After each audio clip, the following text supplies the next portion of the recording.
Good morning. I'm Frank Kaufmann. I'm the president of the Settlement Project, and I've put together a few thoughts this morning I've entitled Shared Social Virtues and Political Difference.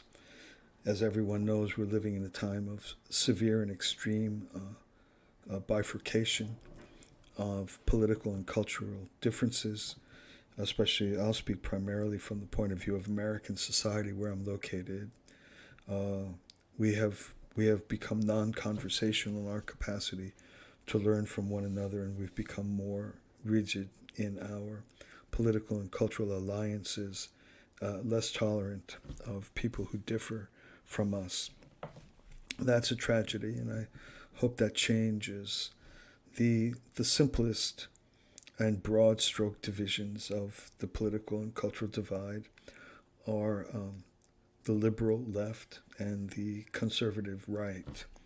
Um, Both sides, the leaders and the believers in each community believe, many of them are sincere. They believe they're doing good. They're not deceptive and devious the way their opposite opponents, political opponents, tend to see them. I think the propensity to see people with political difference from yours as devious is a failure to understand what drives and what motivates people in their worldview, and so you come to the point where you just simply can't understand how it's possible to believe a certain thing, and then the next step is to believe that this is held cynically. It's not a true belief, simply because we can't find any way to find that as true as a basis for political thought or behavior. So these two sides are sorely divided, which is tragic, and I pray to God that that ends somehow or another.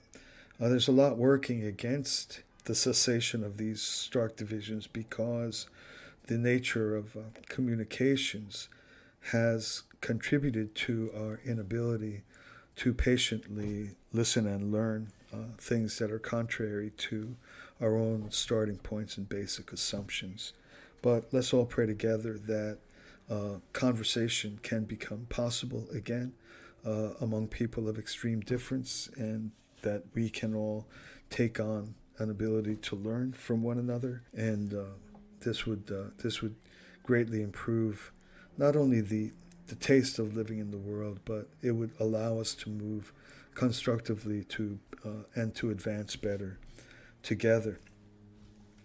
So we have the liberal left, we have the conservative right, and then we have these kind of universal aspirations of what life in a healthy society should be like. Some of these universal aspirations include such things as peace and equality. They include such things as security and freedom. And this morning, I just want to concentrate solely on peace and security. Believers on both sides of the political spectrum and cultural spectrum and ideological spectrum, believers on both sides of this divide, regard themselves as the ones whose ways of thinking and whose ways of acting and whose policies and legislation and whose kind of the way you would govern media and entertainment and the like, society in general, is has the greatest likelihood of resulting in peace and equality for the greatest number of people. People on the conservative right believe that about themselves. People on the liberal left believe that about themselves. And so how is it then that people with opposite points of view about the nature of reality both share as ideals that we should strive toward as peace and equality, and yet cannot see, consider themselves solely their path, solely the one that can yield these beautiful qualities to human life, and the others as destructive of them? Where does the division start? Also, once the division starts, then becomes the manipulation of the tools of power and ascendancy, and that's really where you start to get into trouble. So what has become recognized as, in common parlance in the modern ages, controlling the narrative. So in order to have the greatest number of people believe that your side, namely me, the liberal, or me, the conservative, to believe that I am the one, or my ideology is the one that will lead to the virtues that everybody wants, then there's the political and cultural activity, social activity, is to, quote unquote, to control the narrative. Controlling the narrative involves the manipulation of information. That can include censoring and blocking information. It can include controlling communications, allowing who may speak to who. It can include shading information so that things that are technically factual can be assembled in such a way as to create an impression different than what the facts recommend.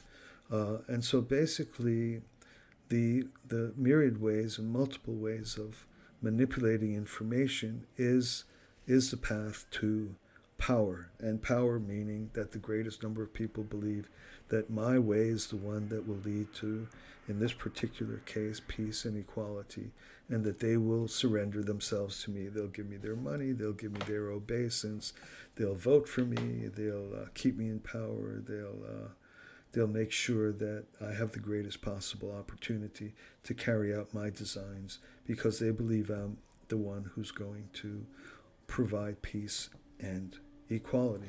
As I said, there's other social virtues, but I'm only talking about two in this case: peace and equality. Security is an important one. Freedom is an important one. But in this particular podcast, I'm talking merely about peace and security, peace and equality.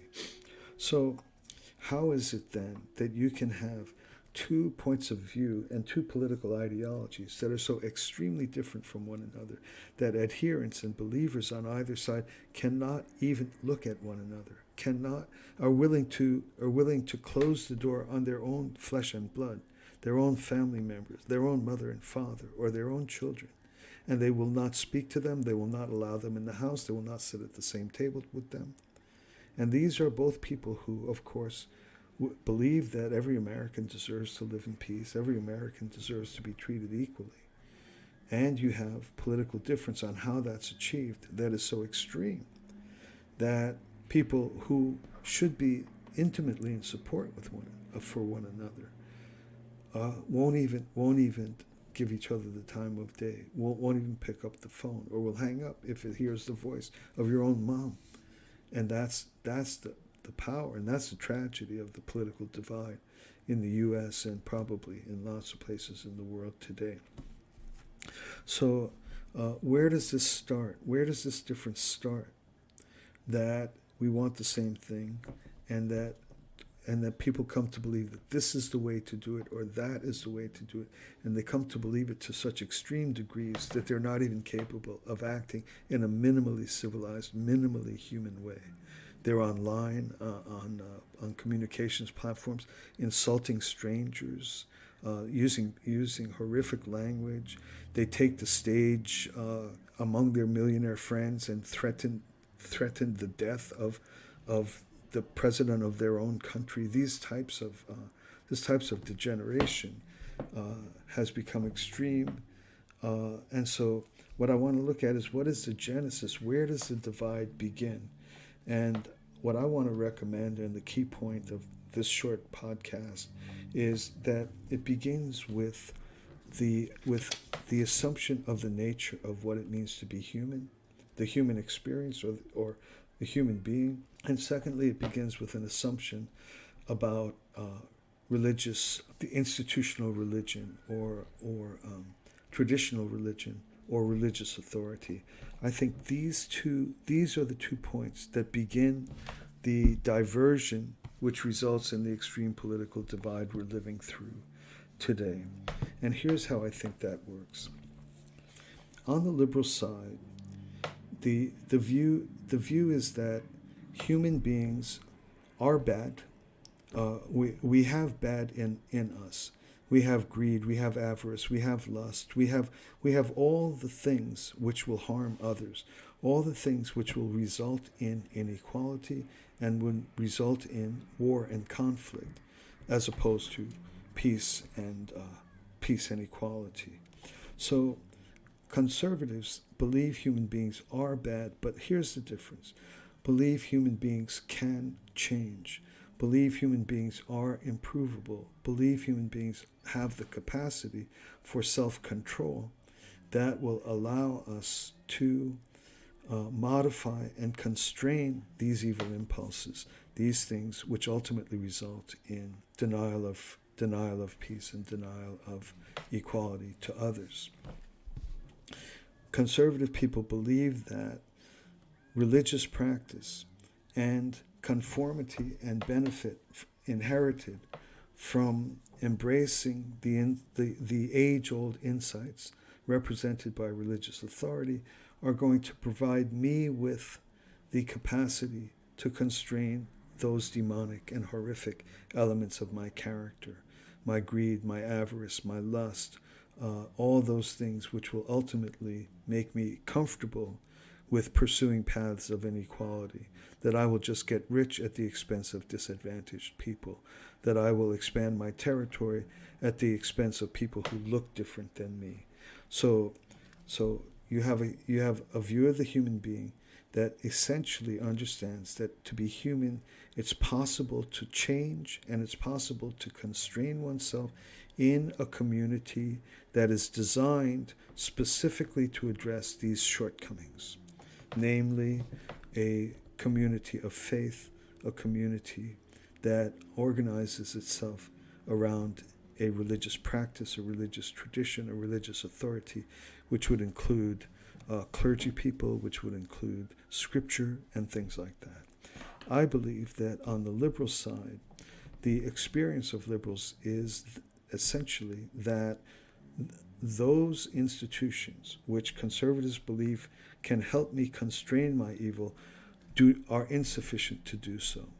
That Christians have in no way shown themselves to be in any way modified in the arenas of greed, of avarice, of lust, and so on and so forth. So they fundamentally reject that traditional institutional religious practices and communities have the capacity to modify those evils in human beings. And so people left to their own devices will be the enemy of peace and the enemy of equality. They will kill people. They will kneel on a person's neck because they have a slightly different pigment than them. We're just evil. We're just uncontrolled. Nothing can stop us. All this religious hocus pocus, all the scripture, all these priests, it's all just a lot of pie in the sky, and nobody's made anything better by it. And there has to be some other way to stop people from being as evil as we all see we all are. The liberal believes that the individual can't be trusted to control themselves, to constrain themselves, to improve themselves, that their time with the Bible and their time on their knees and their time in prayer is not doing any good for anybody, and they are only going to guaranteed kind of dislike women or dislike short people or dislike Puerto Ricans, or surely they will find somebody that they have no capacity to rise above and love in an equal way. So the fact that every single human being is guaranteed to be up to all sorts of evil, and the capacity to identify evil gets smaller and smaller and smaller and smaller, and so that now you can be a full-blown criminal for something that's called a microaggression. A microaggression can be a perfectly plausible explanation for why this person murdered him. This guy got murdered. In a certain way, it's his own fault because he was a never-ending stream of microaggressions. So the capacity to identify evil in others has now reached a level where micro is good enough to be a sufficient problem. All right, so given the assumption and understanding that no amount of religion and no amount of authority and no amount of Bibles and no amount of Bhagavad Gitas and no amount of Qurans is going to do anything to make anybody in this mildest way, capable of constraining themselves, growing more loving, more caring, more forgiving, more embracing, broader and better in their way, then people have to be controlled by some other manner. And the way they have to be controlled is by social policy and by cultural force. So, for example, if you accidentally had the thought that a woman shouldn't cut her hair too short, or you accidentally said that the weather girl looked better with long hair, you're fired. Your career's ended. You'll never work in this town again because of some or whatever, whatever. That there needs to be external control over people. Nothing can help people. Nothing can improve people. There needs to be external control over. There needs to be laws. There needs to be policies. And so there's laws of the land, but there's also laws in Harvard for hiring. There's laws in Harvard for how professors must behave in the classroom. There's laws in Hollywood for what's permitted on the set. There's laws in campuses for how one is allowed to behave, how one is allowed to approach a young lady if they hope to take them out on a date or something like that. So laws are not only, they're enforced in all sorts of ways. There's laws of the land that's enforced by police. But however small or however large the organization or institution is that's going to be providing the laws, what's needed is laws. What's needed is laws. And these laws need to be enforced by somebody, and they need to be enforced by the state. They need to be enforced by, there's laws about who you're allowed to appoint to your cabinet. There's laws about the number of people of different shades of skin that you're allowed to appoint to your cabinet if you're claiming to be a part of this corrective force. And so essentially the dividing line. And so overly generalistically speaking, it's basically the dividing line is the view of whether or not human beings can improve and whether or not religious practice is a path that allows us to improve. And so if we're looking for a society that's characterized by peace and equality, you're basically looking for a society in which the effort to control that part of myself, my evil part, is going to be controlled by the state and by my employer and by the anchor at CNN, or is it going to be controlled by my efforts in a community that shares a scriptural ideal that condemns greed, that condemns lust, that condemns avarice, and together in community and in humility and in beseeching the support of the infinite divine, that I will be able to become a person who increasingly becomes capable of treating all people equally and lovingly, and living peacefully with people with whom I disagree. So it's either the belief that a religious community with religious practice and authority, scripture and tradition, is going to make me capable of providing environments of peace and equality for others, or is nothing works on me. The only thing that works is a law. That if I have a bad thought, I'll get fired. That if I have a bad action, I'll be imprisoned or shot, or whatever the state is going to decide to do with people who don't comply. So that's, I just want to introduce that as kind of an origin point dividing line, in which we can begin to understand the key directions and impulses and not get lost in the weeds, not kind of decide whether or not a relief package that is $700 or $600 is more or better, and am I a liberal or am I conservative, or what do I believe is better, or how long unemployment should be. Should it be 50 weeks? Should it be 26 weeks? One can be forever lost in trying to decide about discrete policies and directions and philosophies, but I'm trying to introduce a beginning thought here. can religious communities be sufficient to help people get better and create an ever better society?